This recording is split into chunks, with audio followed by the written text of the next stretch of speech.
नमस्कार प्रिय श्रोता बंधुरा राधा कृष्ण पीठ पियाली चैनेले आमी पियाली आछि। आज के आपनारा शुनছেন शिव पुराण।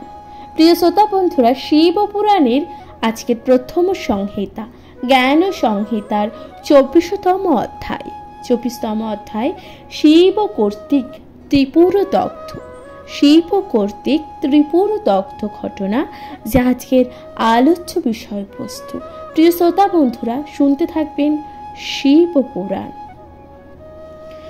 सूत बोललेन, देवगण महेश्वरेर जन्य देव शिल्पी विश्वकर्मा जे रथ तैरी करेछेन बा करलेन तार वर्णना एबार शुनुन।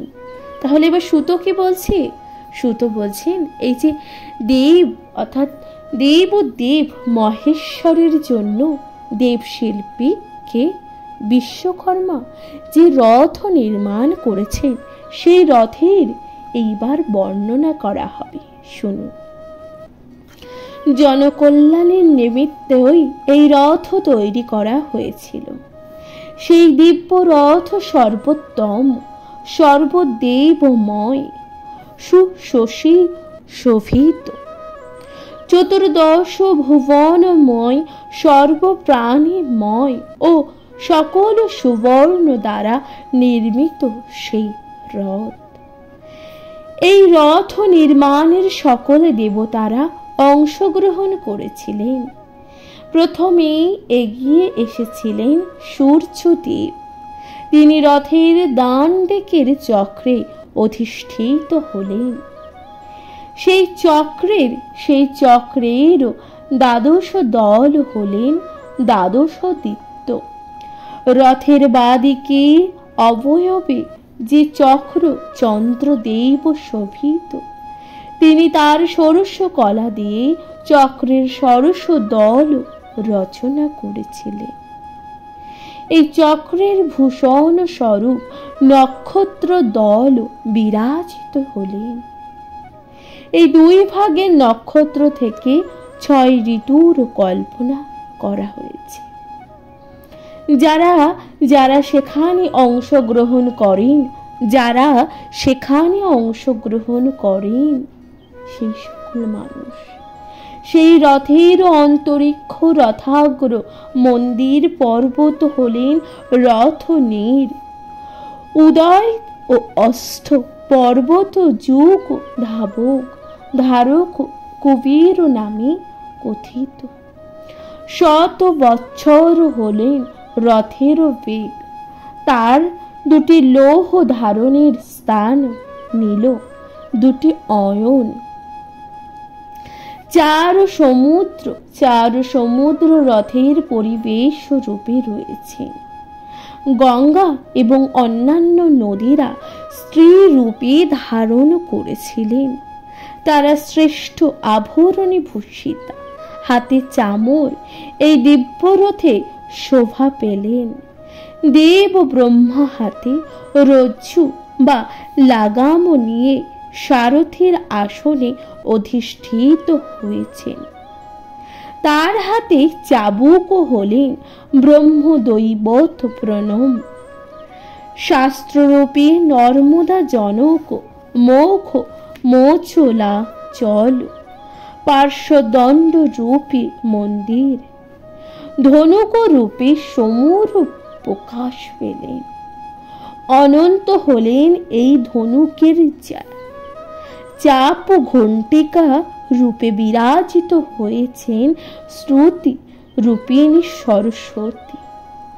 বাণ রূপে মহাতেজ বিষ্ণু ও শল্যাস্ত রূপে অগ্নিও অবস্থান করেছেন।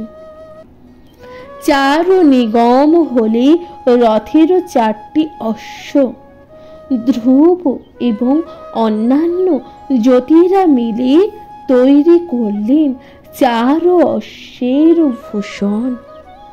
ব্রহ্মাণ্ডে এমনও কিছু নেই যা ওই দিব্য রথ নির্মাণের অংশগ্রহণ করেনি। निर्मित हलो सर्वदेवमय रथ তাহলে কি নির্মাণ হলো? এই যে সর্বদেবময় সেই রথ, সেই রথাভরণে বিভূষিত রণভূষণ অদ্ভুত রথে স্বয়ং শঙ্কর আরোহণ করলেন। স্বর্গমত্ত বুঝে কেঁপে উঠল। মুনি ঋষিরা জগৎ প্রভুর বন্দনা করতে শুরু করলেন। অপ্সরার দল তাকে চারিদিক থেকে ঘিরে রাখলেন।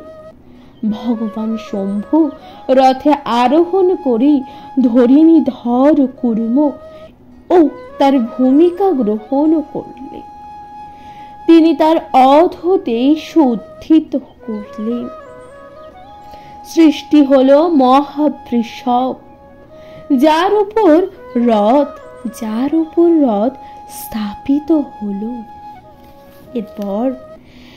এরপর ভূতপ্রতি সুসজ্জিত সেই রথ চালনা করলেন। মনের থেকেও দ্রুত সেই রথের গতি, বায়ুর থেকে বেশশালী। ও এই সময় মহাত্মা শিব যে রূপ ধারণ করেছিলেন তার বর্ণনা অসম্ভব। শত বছর কেটে গেলেও তা বলা শেষ হবে না। তার চতুর্দিক থেকে ভেসে আসছে শিবেরও জয়ধ্বনি। প্রত্যেকে তার জয় কামনা করছেন। ত্রিপুর এবার ধ্বংস হবে। দেবতা, মুনি ও ঋষিরা সদাশিবের স্তুতি করতে লাগলেন। ওং নমঃ শিবায়, প্রণমামি শিবং শিব কল্পতরুম। রথে অধিষ্ঠান করেছিলেন সুখদায়িনী দেবী পার্বতী। ত্রিপুর বিজয়ের কারণে তিনিও হয়েছেন স্বামীর সঙ্গিনী। সেই রথকে কেন্দ্র করে অলৌকিক শোভাযাত্রা দেখা গেল। ত্রিপুর বিনাশে দেবতারা ছাড়া অংশগ্রহণ করেছেন জটাধারী মুনি ঋষিরা, খেচর সিদ্ধচারণের দল, আছেন অসংখ্য গণেশ্বরগণ। দেবতারা রয়েছেন রথের আগে। তারা বিভিন্ন অস্ত্রে সুসজ্জিত। প্রত্যেকেই নিজ নিজ বাহনে আরোহণ করছেন। সর্বপ্রথমে রইলেন ব্রহ্মা। অন্যান্য সুরপ্রতিদের মধ্যে ছিলেন বিষ্ণু, ইন্দ্র, বৃহস্পতি, দিবাকর। তাকে অনুগমন করছেন। তাদের কেউ বা হলো, কেউ আবার শূল মুষল ধারণ করেছেন। পর্বতের ন্যায় বৃহৎ পাশন কেউ কেউ আয়ুধ রূপী গ্রহণ করেছেন। দণ্ডপাণি জটাধারী মুনিরা নৃত্য করতে লাগলেন। খেচর সিদ্ধ চালকের দল পুষ্পবৃষ্টি করতে লাগলেন। অসংখ্য গণেশ্বরের গণ মধ্যে ছিলেন প্রভুক্ত যন্ত্রা, তিশিরা, শতাক্ষ, পঞ্চাক্ষ, কম্পন, প্রকম্পন, ইন্দ্রয়ব, মহোদয়, কুন্দদন্ত, হিমকর, দিশিরা, সহস্রাক্ষ, হয়ব্রক্ত, গজব্রক্ত, অধোবক্ত, একানন প্রমুখ। শিবগণ পরস্পরের সঙ্গে বলা বলি করতে লাগলেন। একটা বিষয় দেখে আমরা বড়ই আশ্চর্য হয়ে যাচ্ছি। যিনি ইচ্ছা করলে যখন খুশি জগৎ বিনষ্ট করতে পারেন, সেই পিনাক রুদ্রের গণপরিবৃত্তি হয়ে পুত্রদয় বিজয়ের জন্য গমন করতে ইচ্ছা কেন? এত সব মহা আয়োজনের বা কি প্রয়োজন? এইসব গণ, দেবগণ, আয়ুধের কি দরকার? তবে কি আর তিনি পাষণ্ড দুশ্চরিত্রদের কাছে তিনি মহাত্মা প্রকাশ করতে চাইছেন? স্বর্গ মর্ত নিজের যশ বিস্তার করতে চাইছেন? না, এর আর আরেকটি কারণও আছে। শিবের ন্যায় সর্বজ্ঞ কোনো দেবতা নেই, কোনো দেবতা কেউ নেই। তাই সেই সর্বজ্ঞ মহাদেব ধনুর বর্মে সজ্জিত হয়ে তিনটি পুর একত্র হয়ে গেল। এই দৃশ্য দেখে দেবতারা আনন্দে ধ্বনি দিতে লাগলেন। দেব দেবের নামে জয়ধ্বনি শোনা গেল। এ সময় পুত্রত্রয়ের নাম হলো ত্রিপুর। ব্রহ্মা বিষ্ণু বললেন, হে মহেশ্বর, শুভক্ষণ এসে গেছে, তিন পুরের এক জায়গা হয়েছে, আর বিলম্ব কিন্তু নয়। মহেশ্বরের চাপে গুণ আরোপণ করলেন, পশুপথ অস্ত্র ঘোষণা করলেন।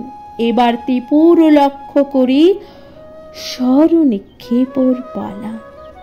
দেব দেব কি যেন চিন্তা করলেন। সেদিকে লক্ষ্য করে ব্রহ্মার সতর্ক বাণী শোনা গেল, হে দেবেশ, খুব সাবধান, মিলিত পুরগুলি যেন আলাদা না হয়ে যায়। অর্থাৎ এই যে ত্রিপুর একসঙ্গে মিলিত হয়েছে, এই ত্রিপুর যেন আলাদা না হয়ে যায়, খুবই সাবধান। এই কথা শুনে মহাদেব অবজ্ঞার ভরে ত্রিপুরের দিকে তাকালেন। তার দৃষ্টিতে তখন আগুন ঝরছে। সেই অনলে ত্রিপুর পুরে ছাই হয়ে গেল। তখন ব্রহ্মা ভূয়সী প্রশংসা করে বললেন, হে মহেশ্বর, আমরা জানি আপনি একাই সব। আপনার না লাগে কোনো অস্ত্র শস্ত্র, না প্রয়োজন লোক বল। আপনি আপনার দৃষ্টিবাণী ত্রিজগৎ বিনষ্ট করতে পারেন। কিন্তু ভেবে দেখুন মহেশ্বর, এক্ষেত্রে আমাদের মান কোথায় রইল? আমাদের কীর্তি বৃদ্ধির জন্য আপনাকে একবার অন্তত সেই ত্রিপুরকে লক্ষ্য করে বাণ নিক্ষেপ করতেই হবে। সহসা শিব মুখ স্বর আবির্ভূত হল। সেই স্বর এগিয়ে গেল, ত্রিপুরকে ধ্বংস করো। তারপরে ফিরে এলো মহেশ্বরের কাছে। তাকে প্রণাম করে সেখানেই অবস্থান করতে লাগলো। তিন পুরে শত শত কোটি দৈত্যের বাস, শত শত কোটি দৈত্যের বাস এই ত্রিপুরে। শিব বাণে তারা দগ্ধ হলো। দৈত্যদের মধ্যে অনেকেই রুদ্রদেবের পূজার্চনা করে প্রসন্ন করল। তারা হলো গানপত্য। সেই সময় পরমেশ্বরীর রূপ অবলোকন করে দেবসেনারা ভীত হয়ে পড়েছিলেন। পার্বতী বিষণ্ণ বৃহুল অবস্থা, বিষ্ণু পুরো বন্দর প্রভৃতি দেবতারা কি হলো বুঝতে না পেরে মহাদেবের বারংবার প্রণাম জানাতে থাকলেন। ব্রহ্মা সন্তুষ্ট চিত্তে বললেন, হে পরমেশ্বর, দেব দেবেশ, আপনি ওঙ্কার স্বরূপী, আপনি আনন্দ দান করুন। আপনার উদ্দেশ্যে জানাই শত শত প্রণাম। আপনি নির্গুণ হয়েও সগুণ। আপনাকে প্রণাম, যিনি সর্বজ্ঞ, যিনি সরল্য, সেই সত্যজাত পরম পুরুষকে আমরা প্রণপাত করি। যিনি সর্বজ্ঞ, যিনি শরণ্য, সেই সত্যজাত পরম পুরুষকে আমরা প্রণিপাত করি। মহেশ্বরের উদ্দেশ্যে উদ্দেশ্যে প্রণাম জানিয়ে ব্রহ্মা এবং অন্যান্য দেবতারা তার বন্দনা করতে থাকলেন। হে দেবেশ, হে দেবেশ, আপনার প্রতি আমার ভক্তি যেন অবিচল থাকে, সেই প্রার্থনা করছি। কৃপা কটাক্ষ দানে প্রসন্ন হয়ে এই মহাদেব, এই দেবতারা ভক্তিভর ভক্তিরূপে সহায় প্রদান করুন। জনার্দন বিষ্ণুর শিবের উদ্দেশ্যে হাত জোর করে স্তব করতে শুরু করলেন। হে প্রকৃতি পুরুষ রূপিণী, হে প্রকৃতি পুরুষ রূপিণী, আপনাকে বারে বারে প্রণাম করছি।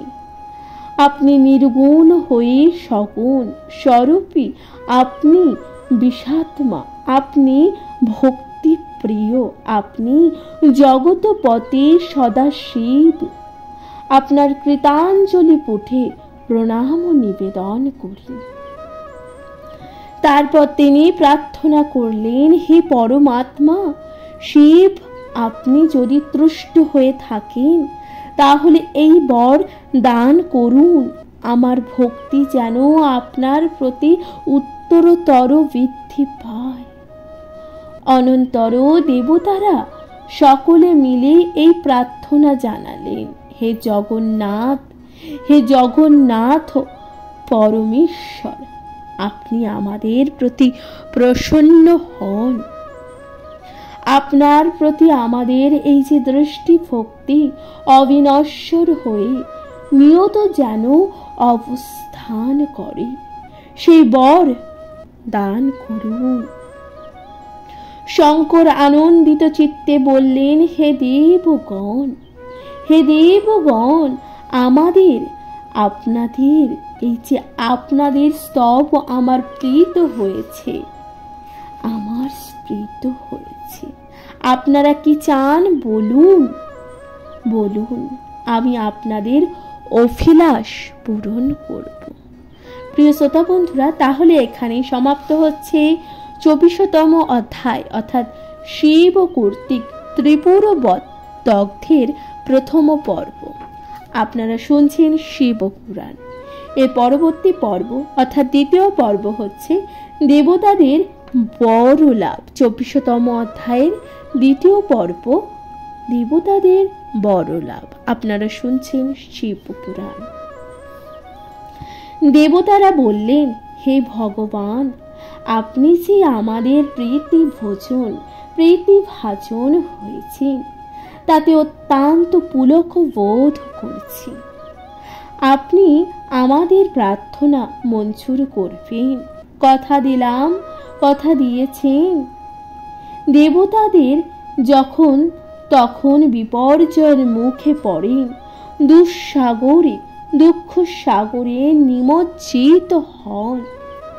আমাদের অভিলাষ আপনি এই সময় স্বয়ং আমাদের দেখা দেবেন, শরণাগত দেবতাদের দুঃখ মোচন করবেন। মহেশ্বর এই প্রার্থনা মঞ্জুর করলেন, বললেন, বেশ, তাই হোক। তাছাড়া ত্রিলোক এখন অনেক কিছু আছে যা তোমাদের অভীষ্ট, আমি সেসব তোমাদের ইহলোকে প্রদান করছি। তথাকালে মুণ্ডিত মস্তকধারী পুরুষেরা সেখানে এসে উপস্থিত হলেন। তারা দেবতাদের প্রণাম জানালেন, তারপর জানতে চাইলেন এখন তারা কি করবে। ব্রহ্মা বিষ্ণু বললেন, কলিযুগ সূচিত না হওয়া পর্যন্ত তোমাদের আশ্রয় হবে মরুভূমিতে, সেখানেই তোমরা গমন করে বসবাস করো। মুণ্ডিত মস্তকধারীগণ যথা আজ্ঞা বলে সেখানে অদৃশ্য হলে দেবতাগণ নিজ নিজ লোকে ফিরে গেলেন। প্রিয় শ্রোতা বন্ধুরা, তাহলে এখানেই সমাপ্ত হচ্ছে 24তম অধ্যায় অর্থাৎ ত্রিপুর দগ্ধ। ত্রিপুর দগ্ধ, শিব কর্তৃক ত্রিপুর দগ্ধ পর্ব। আশা করছি তা আপনাদের ভালো লাগছে। আপনারা শুনছেন শিব পুরাণ। কমেন্টে লিখতে ভুলে যাবেন না হর হর মহাদেব। এর পরবর্তী অধ্যায় অর্থাৎ 25তম অধ্যায় কি বলা হচ্ছে, লিঙ্গাচরণের ফল কথন। প্রিয় শ্রোতা বন্ধুরা, আপনারা শুনতে থাকবেন শিব পুরাণ। কমেন্টে লিখতে ভুলে যাবেন না হর হর মহাদেব। শুনতে থাকুন শিব পুরাণ।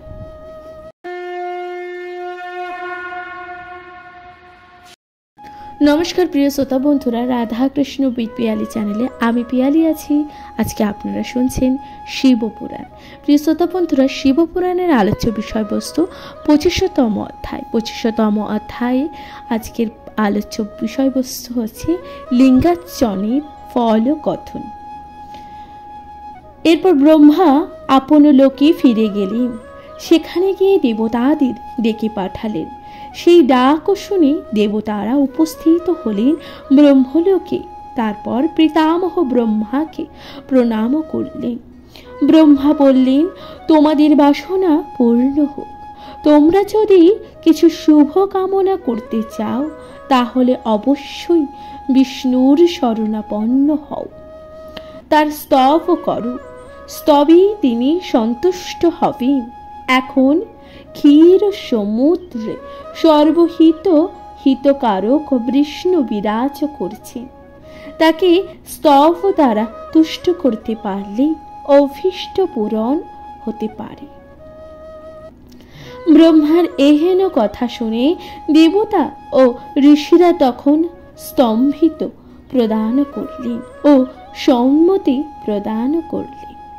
সকলে মিলে উপস্থিত হলেন সেখানে, অর্থাৎ বিষ্ণু অবস্থান করছেন সেই জায়গায় সকলে দেবতারা তখন অবস্থান করলেন। ব্রহ্মা ও অন্যান্য সকলে নানাবিধ বাক্যের মাধ্যমে স্তব করতে শুরু করলেন। হে দেব দেব জগন্নাথ, আপনি ভক্তদের অভয় প্রদান করে থাকেন। আপনি লক্ষ্মীকান্ত, আপনি যে ঘনশ্যাম পীতাম্বরধারী, আপনি আমাদের প্রণাম গ্রহণ করুন। হে পুরুষোত্তম, আপনি চতুর্বাহ বিশিষ্ট শঙ্খ চক্র গদা প্রদ্যধারী, আপনাকে প্রণাম করি। আপনি পুণ্ঠরিকাক্ষ, আপনি মুকুট ইত্যাদি ভূষিত, আপনাকে বারবার প্রণাম করি। কোন স্তব মণি আপনার কণ্ঠে শোভাবর্ধন করছে। কোটি কোটি মদনের মতন আপনার লাবণ্য, আপনার কান্তি কোটি কোটি সূর্যকে হার মানায়। আপনি আমাদের প্রণম্য, আপনি সকল প্রাণীদের আশ্রয় প্রদান করেন। মায়া আপনার কাছে আসতে শঙ্কা বোধ করে, সে বোধ হয় আপনারও দাসী, দূর থেকে কাজ করে চলেছে। হে ঋষিকেশ, হে ঋষিকেশ। তাহলে এই ঋষিকেশ যে কথাটি আমরা কোথায় পেয়েছিলাম? শ্রীমদ্ ভগবদ গীতায়। তখন ঋষিকেশ কথাটিও কিন্তু পেয়েছিলাম। ঋষিকেশ অর্থাৎ যে আমাদের এই যে ষড়রিপুকে পড়তে জানে, অর্থাৎ ষড়রিপু সম্বন্ধে অবগত, তাকে ঋষিকেশ বলা হয়। তাহলে এখানে ঋষিকেশ বলা হচ্ছে শ্রী বিষ্ণুকে। অষ্টসিদ্ধি আপনার অধীন, ভক্তগণ সর্বদা আপনার পূজার্চনা করে থাকি।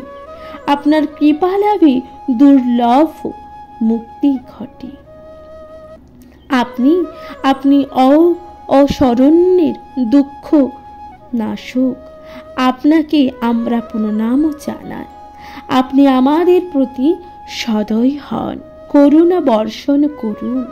এই স্তব করে সবাই সমস্বরে পুরুষোত্তম নামে জয়ধ্বনি দিলেন। আবার তারা বললেন, হে দেবীশ, হে দেবী, আপনি আমাদের প্রতি বিমুখ হবেন না। আমরা আপনার সেবক মাত্র। প্রসন্ন হয়ে আমাদের কৃপা বিতরণ করুন। এই ধরনের স্তুতি শুনে জগদীশ্বর খুবই বিরক্তি হলেন। তিনি নিজের স্বরূপ দর্শন করালেন, তিনি যে ভক্তাধীন তার প্রকাশ ঘটালেন।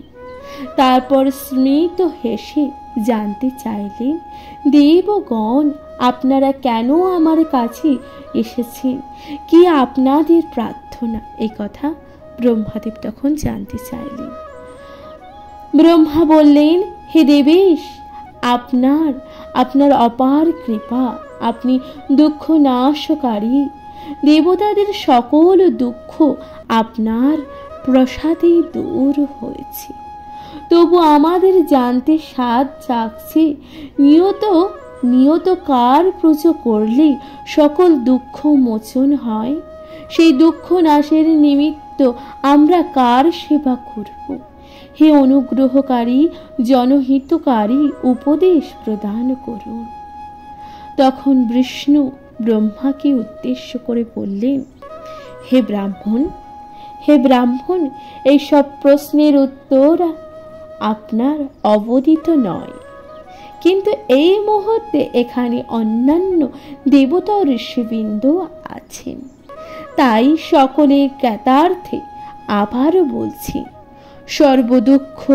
সর্বদুঃখ নাশের নিমিত্ত শঙ্কর সদা সেবনীয়। দেবেশ ও মহেশ্বরের লিঙ্গ মূর্তিকে অনাদর করে শঙ্করের ক্রোধানলে এই যে তারক পুত্ররা সমাবন্ধন বিনষ্ট হলো, অবশ্যই তাদের বিনষ্ট হওয়ার মূলে ছিলাম আমি। তাদের ধর্মচ্যুত করার জন্য আমার মোহিতম করি, আমার যে মায়া, তাতে তাদের মোহিত করেছিলাম। তখন তারা পূজার্চনা ভুলে গিয়ে মহেশ্বরকে অবজ্ঞা করা শুরু করে, অবশেষে তারা ধ্বংস হয়। তাই আমি আপনাদের উপদেশ দিচ্ছি, সর্বক্ষণ হরের পূজা করুন। তিনি হলেন লিঙ্গরূপী, সর্বলিঙ্গী অন্তর্যামী রূপী, তিনি বিরাজিত। তাই তার পূজার্চনা স্তব করুন এবং নিরন্তর সুখ ভোগ করুন। নিয়ত শিব পূজা করলে সিদ্ধি লাভ হয়। লিঙ্গ পূজা ব্যতীত কেউ সিদ্ধি লাভ করতে পারে না। দৈত্য দানব সকলেই লিঙ্গ মূর্তিরূপী শিবের পূজা করে সিদ্ধি লাভ করেছেন। মনে রাখবেন, ক্ষণকের জন্য শিব চিন্তা যে না করে সে মূর্খ ছাড়া আর কিছুই নয়। তাকে সর্বদা দুঃখ ভোগ করতে হয়। যারা ভগবত, যারা ভবভক্তি পরায়ণ, যারা ভব প্রণয়তা চেতা, তাদের দুঃখ স্পর্শ করতে পারে না। বিষ্ণু আরও বললেন, সন্তান সন্ততি নিয়ে সুখে দিন কাটাবার ইচ্ছা, নিরোগ শাস্ত্র, বিবিধ বস্ত্র, দিব্য বাহন উপকারী বান্ধব, দীর্ঘায়ু, মান, যশ, স্বর্গে গমন, অবশেষে মুক্তির প্রার্থনা, এইসব যারা কামনা করে তাদের উচিত সদা শিব অর্চনা করা।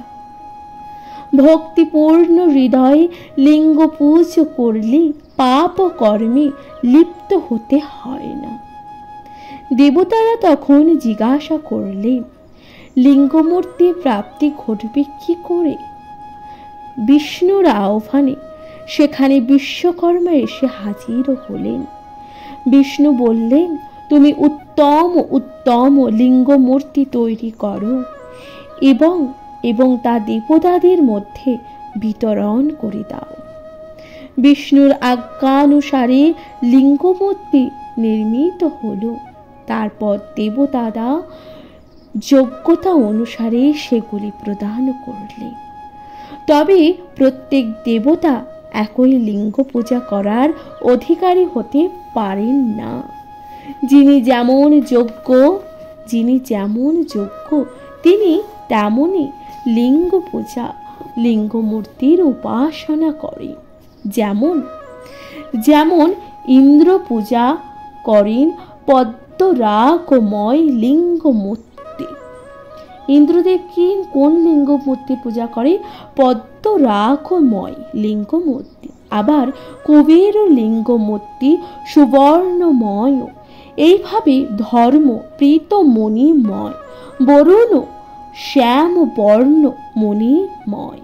বিষ্ণুদেব ইন্দ্রনীল মণিময়, ব্রহ্মাদেব সুবর্ণময় ও বিশ্বদেব ও বসুদেব রৌপ্যময়, বায়ু অরকুটময় এবং অশ্বিনী কুমারোদয় মৃত্তিকাময়, লক্ষ্মী স্ফটিকের নয়, আদিত্যগণ তাম্রময়, চন্দ্রদেব মুক্তাময়, অগ্নিদেব হীরকময়। বিপ্র ও বিপ্রপত্নীরা মাটির তৈরি লিঙ্গ মূর্তিতে পূজা করেন।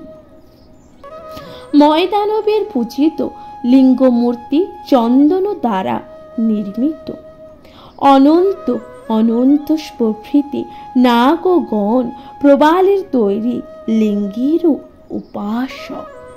পিশাচেরা লৌহ নির্মিত লিঙ্গ মূর্তিতে অর্চনা করার অধিকারী। আবার দৈত্য ও রাক্ষসেরা গোবরের তৈরি শিবলিঙ্গ হয়ে থাকে। শচী ও প্রভৃতি দেবীগণ নবনীত নির্মিত লিঙ্গের ভোজনা করেন। কাষ্ঠ নির্মিত লিঙ্গ শিবলিঙ্গ নির্ধারিত জন্য নির্দিষ্ট হয়েছে। গোপীরা ছাই ও ভস্ম দিয়ে এই যে লিঙ্গ মূর্তি তৈরি করে অর্চনা করেন। সূর্যদেব সূর্য জয়া ছায়া চালের ও গুঁড়ো দিয়ে তৈরি শিবলিঙ্গ পূজা করার অধিকারী। দেবদেবীদের মধ্যে এইভাবেই লিঙ্গ পূজার প্রচলন ঘটে গেল। বিশ্বকর্মার কাছ থেকে প্রাপ্ত লিঙ্গমূর্তি নিয়ত তার পূজার্চনা করে থাকেন। বিষ্ণু এইভাবে সুরপতিদের হিতার্থে বিশ্বকর্মার দ্বারা লিঙ্গমূর্তি নির্মাণ করে সকল দেবতাদের হাতে তুলে দিলেন। শিবলিঙ্গ পাওয়া গেল, কিন্তু এর পূজাবিধি কি? দেবতারা উদ্গ্রীব হয়ে এই প্রশ্ন রাখলেন ভগবান জনার্দনের কাছে। শিব পূজাবিধির উপদেশ দান করে জনার্দন সেখানে থেকে অন্তর্হিত হলেন। অনন্ত শক্তি ব্রহ্মা ও দেবতারা প্রফুল্ল অন্তরে নিজ নিজ স্থানে প্রত্যাগমন করলেন। ব্রহ্মা স্বর্গে অবগমন করলেন। সমাহিত চিত্তে সকল দেব ও ঋষিদের শিব পূজার বিধি উপদেশ দিলেন। ঋষিগণ তাই বলেছি, আমাদের প্রত্যেকের নিয়ত শিব পূজা করা উচিত, আমাদের অবশ্যই তা কর্তব্য। তাই ঋষিগণ বলছেন যে আমাদের প্রত্যেকের অবশ্যই শিব পূজা করা উচিত, আমাদের প্রতিদিন নিজেদের নিয়ত শিব পূজা করা উচিত। প্রিয় শ্রোতা বন্ধুরা, তাহলে এখানে সমাপ্ত হচ্ছে শিব পুরাণের 25তম অধ্যায়। আশা করছি তা আপনাদের ভালো লাগছে। প্রিয় শ্রোতা বন্ধুরা, তাহলে আজকের মতো জানাচ্ছি এখানে বিদায়। ভালো থাকবেন, সুস্থ থাকবেন, তথা শিব পুরাণ অবশ্যই শুনতে থাকবেন। কমেন্টে লিখতে একদমই ভুলে যাবেন না। হর হর মহাদেব। নমস্কার।